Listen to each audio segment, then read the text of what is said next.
ഭരണം നിലനിർത്താൻ പ്രതിപക്ഷ പാർട്ടിയെ തന്നെ ഇല്ലാതാക്കുക. കൂറുമാറ്റ നിയമത്തെ കാറ്റിൽ പറത്തി വിജയ് നടത്തുന്ന മാസ് കളി തമിഴ്നാടിനെ എങ്ങോട്ട് നയിക്കും?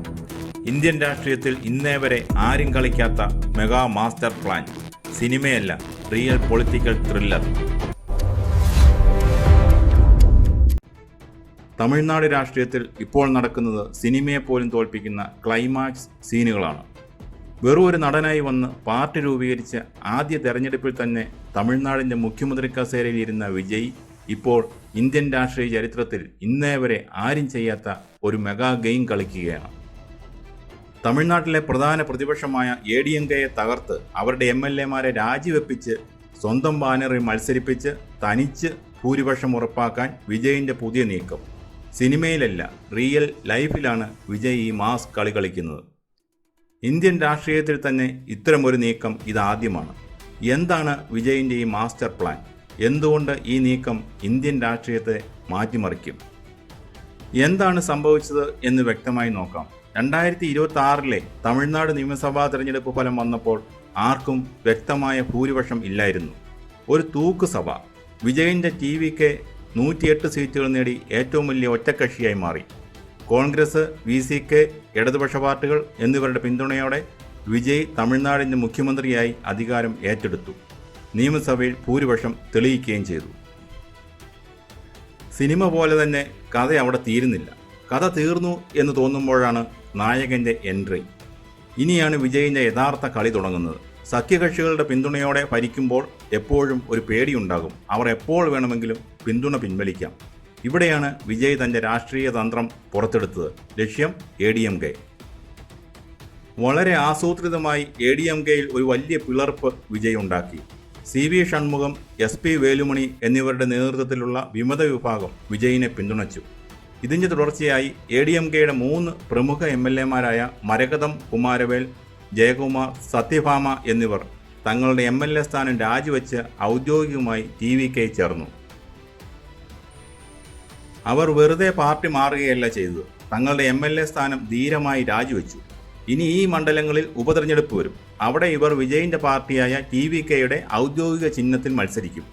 ഇത്തരത്തിൽ ADMKയെ പൂർണ്ണമായും പിളർത്തി കൂടുതൽ MLA മാരെ രാജിവെപ്പിച്ച് അവരെ സ്വന്തം പാർട്ടി ടിക്കറ്റിൽ മത്സരിപ്പിച്ച് ജയിപ്പിച്ചെടുക്കുക. അതിലൂടെ സഖ്യകക്ഷികളുടെ സഹായമില്ലാതെ TVKയ്ക്ക് മാത്രമായി 118 എന്ന മാന്ത്രിക സംഖ്യ തികച്ച് സ്വന്തം നിലയിൽ ഭൂരിപക്ഷം ഉറപ്പാക്കുക. ഇതാണ് വിജയിൻ്റെ തന്ത്രം. ഇന്ത്യൻ രാഷ്ട്രീയത്തിൽ കൂറുമാറ്റ നിരോധന നിയമം ഉള്ളതുകൊണ്ട് സാധാരണയായി നടക്കാറുള്ളത് ഓപ്പറേഷൻ താമര പോലെയുള്ള നീക്കങ്ങളാണ്. അതായത് മറ്റു പാർട്ടികളിലെ 2/3 ഭാഗം MLA മാരെ കൂടെ കൂട്ടി പാർട്ടി പിളർത്തുക, അല്ലെങ്കിൽ അവരെ കൂട്ടത്തോടെ രാജിവെപ്പിച്ച് ഭരിക്കുന്ന സർക്കാരിനെ താഴെ ഇറക്കുക. ഇതാണ് നമ്മൾ കർണാടകയിലും മഹാരാഷ്ട്രയിലും ഒക്കെ കണ്ടത്. പക്ഷേ വിജയിൻ്റെ നീക്കം ഇതിൽ നിന്നെല്ലാം തികച്ചും വ്യത്യസ്തമാണ്. ഇവിടെ വിജയ് ഒരു സർക്കാരിനെ താഴെ ഇറക്കുക അല്ല ചെയ്യുന്നത്. വിജയ് ഇതിനകം തന്നെ മുഖ്യമന്ത്രിയാണ്, ഭരണം കയ്യിലുണ്ട്. എന്നിട്ടും അദ്ദേഹം പ്രതിപക്ഷത്തെ തകർക്കാൻ പുതിയൊരു വഴി കണ്ടെത്തുന്നു. ഇത് എന്തുകൊണ്ട് പ്രധാനമാകുന്നു എന്ന് ചോദിച്ചാൽ അതിന് 3 കാരണങ്ങളുണ്ട്. ഒന്നാമതായി, കൂറുമാറ്റ നിയമത്തെ മറികടക്കൽ. മറ്റു പാർട്ടികളിൽ നിന്ന് ആളുകളെ കൊണ്ടുവരുമ്പോൾ നിയമപ്രശ്നങ്ങൾ ഉണ്ടാകാം. എന്നാൽ ഇവിടെ MLA മാർ സ്വന്തം നിലയ്ക്ക് രാജിവെച്ച് ജനവിധി തേടാൻ തയ്യാറാകുന്നു. ഇത് നിയമപരമായി പൂർണ്ണമായും സുരക്ഷിതമാണ്. രണ്ടാമതായി, ADMKയുടെ അന്ത്യം. ജയലളിതയ്ക്ക് ശേഷം തകർച്ച നേരിട്ടുകൊണ്ടിരുന്ന ADMKയുടെ പെട്ടിയിലെ അവസാനത്തെ ആണിയാണ് വിജയ് അടിക്കുന്നത്. പ്രതിപക്ഷ വോട്ടുകൾ പൂർണ്ണമായും സ്വന്തം പെട്ടിയിലാക്കുകയാണ് ലക്ഷ്യം. മൂന്നാമതായി, ദ്രാവിഡ രാഷ്ട്രീയത്തിലെ പുതിയ അധ്യായം. കഴിഞ്ഞ 50 വർഷമായി തമിഴ്നാട് ഭരിക്കുന്നത് DMKയും ADMKയുമാണ്. അതിലൊരു ശക്തിയെ പൂർണ്ണമായി ഇല്ലാതാക്കി DMK വേഴ്സസ് TVK എന്ന പുതിയൊരു രാഷ്ട്രീയ യുദ്ധത്തിന് വിജയ് തുടക്കമിടുന്നു. ചുരുക്കത്തിൽ, കോടികൾ കൊടുത്ത് റിസോർട്ടിൽ താമസിപ്പിക്കുന്ന പഴയ രാഷ്ട്രീയ ശൈലിയല്ല വിജയിൻ്റേത്. ഇത് വളരെ ലീഗലായ, കൃത്യമായ പ്ലാനിങ്ങോടുകൂടിയ മാസ് പൊളിറ്റിക്കൽ സർജറിയാണ്. ഇനി നമുക്ക് ഏറ്റവും നിർണായകമായ ചോദ്യത്തിലേക്ക് വരാം. ഒരുപക്ഷെ വിജയിൻ്റെ ഈ നീക്കം വിജയിച്ചാൽ എന്താകും സംഭവിക്കുക? പരാജയപ്പെട്ടാൽ എന്ത് സംഭവിക്കും? 2 സാധ്യതകളും നമുക്ക് നോക്കാം. വരുന്ന ഉപതെരഞ്ഞെടുപ്പുകളിൽ രാജിവെച്ച ADMK നേതാക്കൾ TVK ബാനറിൽ വൻ ഭൂരിപക്ഷത്തോടെ വിജയിക്കുന്നു എന്ന് കരുതുക. അങ്ങനെ വന്നാൽ വിജയിൻ്റെ പാർട്ടിക്ക് സഭയിൽ സ്വന്തമായി ഭൂരിപക്ഷം ലഭിക്കും.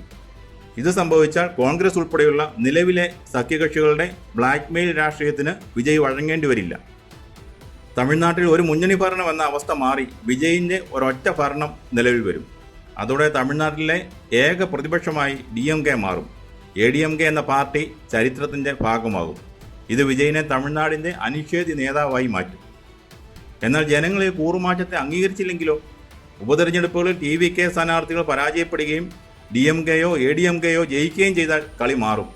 അങ്ങനെ സംഭവിച്ചാൽ അത് വിജയിൻ്റെ രാഷ്ട്രീയ പ്രതിച്ഛായയെ കേൾക്കുന്ന ഏറ്റവും വലിയ തിരിച്ചടിയാകും.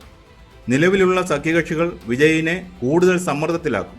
വിജയ് കുതിരക്കച്ചവടം നടത്തുകയാണെന്ന DMKയുടെ ആരോപണം ജനങ്ങൾക്കിടയിൽ വിലപ്പോകും. വിജയിൻ്റെ ഭരണം അസ്ഥിരപ്പെടാൻ പോലും ഇത് കാരണമായേക്കാം. സിനിമയിലേതിനേക്കാൾ വേഗത്തിലാണ് തമിഴ്നാട് രാഷ്ട്രീയത്തിലെ ക്ലൈമാക്സുകൾ മാറിക്കൊണ്ടിരിക്കുന്നത്. തൻ്റെ കരിയറിലെ ഏറ്റവും വലിയ റിസ്ക്കാണ് വിജയ് ഇപ്പോൾ എടുത്തിരിക്കുന്നത്. ഒന്നുകിൽ ഈ നീക്കത്തിലൂടെ തമിഴ്നാട് രാഷ്ട്രീയത്തിലെ ഏക ഛത്രാധിപതിയായി വിജയ് മാറും, അല്ലെങ്കിൽ വലിയൊരു രാഷ്ട്രീയ തിരിച്ചടി നേരിടും. എന്തായാലും ഒന്നുറപ്പാണ്, വിജയ് വെറും ഒരു റിയൽ ഹീറോ അല്ല, തന്ത്രങ്ങൾ അറിയാവുന്ന പക്കാ റിയൽ രാഷ്ട്രീയക്കാരനാണെന്ന് അദ്ദേഹം തെളിയിച്ചു കഴിഞ്ഞു. ഇന്ത്യൻ രാഷ്ട്രീയം മുൻപെങ്ങും കാണാത്ത ഈ തന്ത്രത്തിൻ്റെ അന്തിമ വിജയം ആർക്കൊപ്പമായിരിക്കും? നിങ്ങൾക്കെന്ത് തോന്നുന്നു? വിജയിൻ്റെ ഈ നീക്കം ശരിയാണോ? അദ്ദേഹം തമിഴ്നാട്ടിൽ തനിച്ച് ഭൂരിപക്ഷം നേടുമോ? നിങ്ങളുടെ അഭിപ്രായങ്ങൾ കമൻറ്റ് ചെയ്യുക.